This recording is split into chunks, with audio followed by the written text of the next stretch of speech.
Hi there friends, welcome to Harmony Hills Home and Garden. I'm Jenny and we're gardening here in Baltimore, Maryland, Zone 7. Today I am preparing to go out of town for a week and I have a whole bunch of things that I need to get in the ground before we go. So I'm going to see if I can do a planting blitz today, and I'm going to use this video to keep me honest and keep me motivated and accountable. So I need to get astilbes and strawberries into the ground. I have 2 buckets of dug up hostas that need to get into the ground. I believe there are 6 or 7 hostas between these 2 buckets. They got to go in. I've got a whole bucket full of little baby wild violets I want to put in, and a whole bucket of lamb's ear transplants. So I want to get these into the ground as quickly as possible. Trick is I don't exactly know where they're going yet, but I've just got to get to it. Just get to it. So let's go. I picked up these purple astilbes. They're called Sunny Boy. There's 2 bare roots per package here. I need to get them soaking in some water and then find a spot for them. They want shade, mostly shade.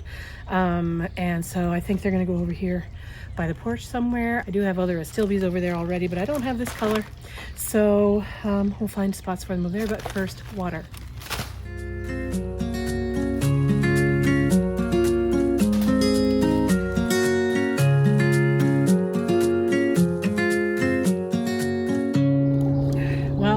One of these packages looked better than the other. One of them has nice roots and you can see the shoots starting to come up. The other, no sign of life in there, but we'll give it a shot, see what happens.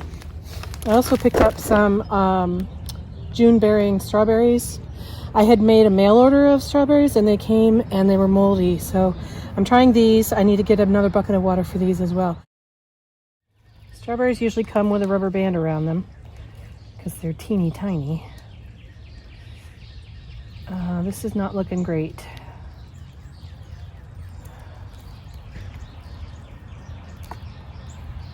Maybe they're okay. Seems like it's falling apart. Yeah.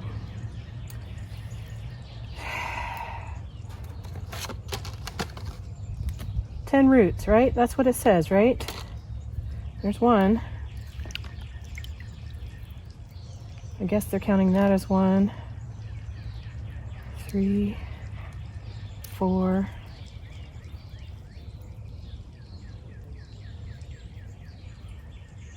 5. Well, by my count, I got 5. All right, that's what you get when you go to the discount big box, huge. I never shop there, and this is why. Big box store to get your plants. Oh well. When will I learn I should buy plants from, well, you know what though, sometimes they work out. So I'm just gonna take my losses and move on with life. If they grow, then that'll be good. Okay.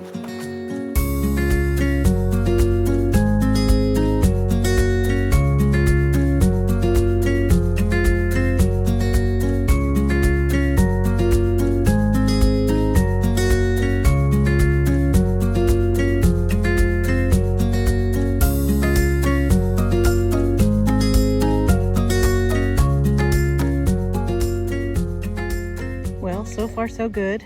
In less than a half hour I've got that bucket of lamb's ears planted, and Mr. Robin is very happy to see that I've freshly watered and I've dug up the soil a little bit so that he can find his worms.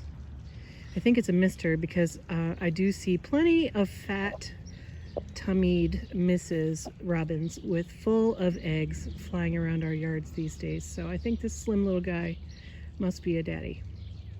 Anyway, so I put these lamb's ears behind the cryptomeria, between the cryptomeria and the fence.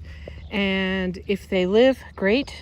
It'll give us some cover back here. And if they don't live, that's fine too. I haven't lost anything except 15 minutes of my time and a little bit of starter fertilizer and water. I'm happy if they grow under the fence out into that area as well. That would be fine. I like kind of wild, meandering ground covers. Up toward this fence that goes along the north side of the property, there is some periwinkle or vinca minor ground cover already, and there's also English ivy up there, and I'm perfectly fine. If these want to duke it out and see who wins, that's fine with me. And then down this way is where I've put my wild violets. I love wild violets, and I love it when they look all naturalistic and meandering around the yard. Not the yard in the grass per se, but in the garden. I really don't mind having wild violets in my garden. So I've planted them kind of in a drift in front of these 4 inkberries and this China boy holly. These 2 azaleas are getting ready to bloom. I don't know if I can show you. This got a pink bud on it. So these will be blooming in the next few days. This one I believe is a white one. I don't see any blossoms on this one. This one might not give us any flowers this year. But anyway, when these 2 azaleas are done blossoming, I will move them and they'll find a new home, but I'm not going to move them until after they flower. So once that's done, we'll have that drift of violets in front of these shrubs here, and that will naturalize. And again, if it goes across the fence into the other side, that's fine with me too. I love them. I think they're so pretty. Okay, I've got some hostas to get in the ground. That's next.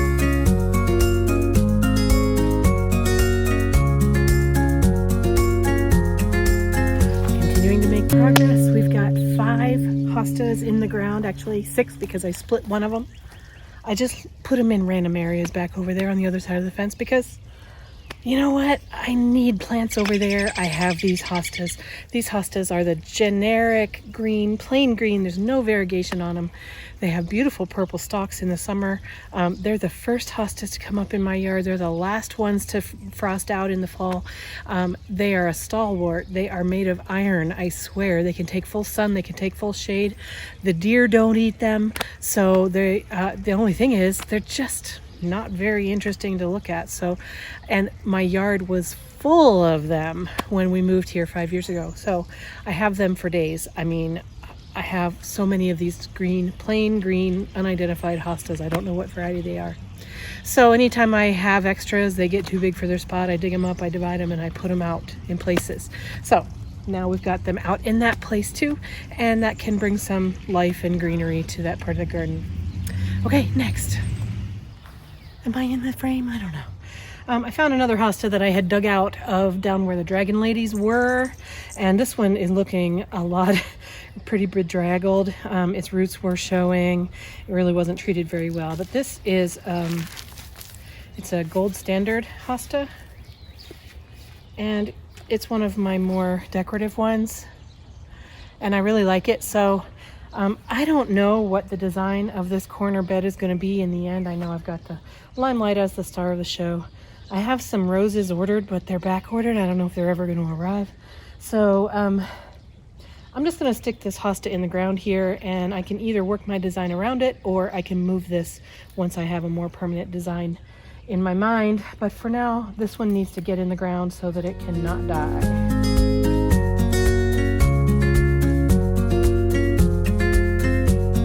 Continuing with my planting blitz, I'm doing really well. It's only an hour and I have 2 buckets full of stuff in the ground. I've got seven hostas in the ground. Next, these astilbe. They've been soaking for an hour, and I am going to put them here in the front of this shade border right here. I do have some hellebores, but they're babies, and I do have some sweet woodruff, but it is a ground cover that will accommodate whatever else you plant within it. So I think that's where I'm going to do them. There were 2 roots that looked good and 2 that didn't look good. So the ones that look good, I'm going to put in the front of the border, and the ones that didn't look good, I'm going to put more toward the back. There's only 4 of them, so it's not going to be a huge clump, but I'm just going to, you know, maybe give myself the best chance for something pretty in the front by putting the best looking plants in the front. So let me get these going in.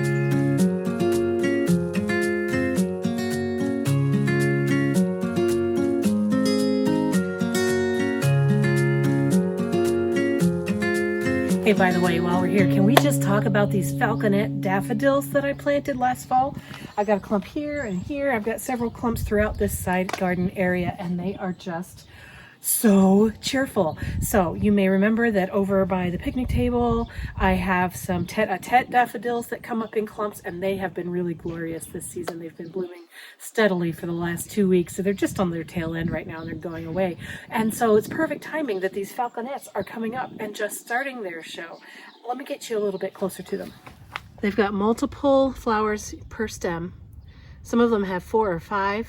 They've got shorter cups and longer side petals, orange centers, yellow, bright yellow, cheery side petals, and they're fragrant. They are so fragrant. I wish I had smell-o-vision for you.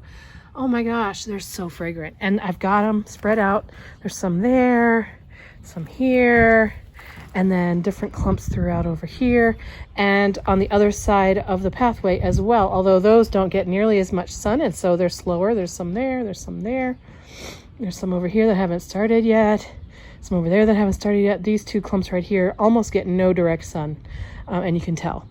So it's just really nice because over there we've got the tete-a-tete that are just finishing up. There's a couple clumps of them still there with some flowers, but they're just about done. And so then the falconets are going to take over. And so the falconets will naturalize and get bigger and bigger clumps over the years as well. I'll be putting some bulb tone fertilizer on them as they finish up their bloom cycles, so that will give them a little bit of an energy boost as they store their energy for the next year's flower show. I'm going to do that with all my daffodils, at least the ones that are nearest to my house. Anyway, so that's exciting. But okay, I'm still on my planting blitz. I got more planting to do. Let's get it done. My strawberries have been soaking for about an hour, and I need to get them in the ground. Otherwise, I'd let them soak a little bit longer. But I have other things to do because I'm going away tomorrow. So let me get these into the ground now. These were the $3 packet of supposed to be 10 roots of the variety is All-Star. They're June bearing. I am not probably going to let them go to berry this season. I'm probably going to cut off all the flowers and just let them focus on root development. So for that purpose, I'm going to be using Biotone starter fertilizer here as well, although for fruits you might want to choose something else, but because I'm only going to be rooting them and growing plants, I am going to use the Biotone because that'll help them really develop strong roots. These are perennial in my zone, and so I'm hoping that by growing good plants this year, then next June we'll have great strawberries. Now, there's a strong chance that rabbits who live in my yard will get in my way of my plan, but I'm still going to give it a shot. For reference on where I'm putting them, this is over here next to, between the arborvitaes and the patio table along this north side fence. This gets a lot of full sun during the day, not start to finish of the day, but this is about the sunniest area in the yard that we have. There's one other spot up there where it's also sunny, but I'm going to put them right in front of this broccoli, and I'm just going to have a teeny tiny little edible garden right here between my hosta and my azalea. All right, we'll see how many we think we are going to get. Okay, well, it looks like I am going to get 9 after all. I was bad-mouthing them earlier, but they're supposed to be 10. I got 9. We'll see if they all grow. I don't know.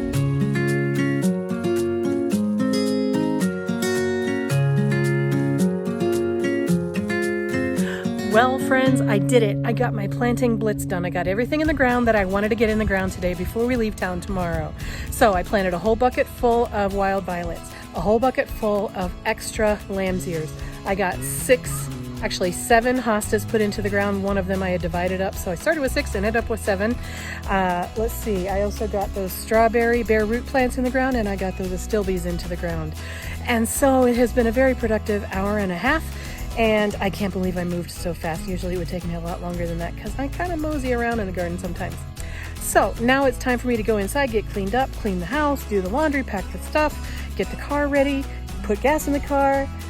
Yeah, all the stuff for going out of town for a week. So I wish you a wonderful day, friends, and I hope that you have a lovely gardening time. It's so nice to have you with me. Thank you so much for watching, and I will catch up with you another time. Bye-bye.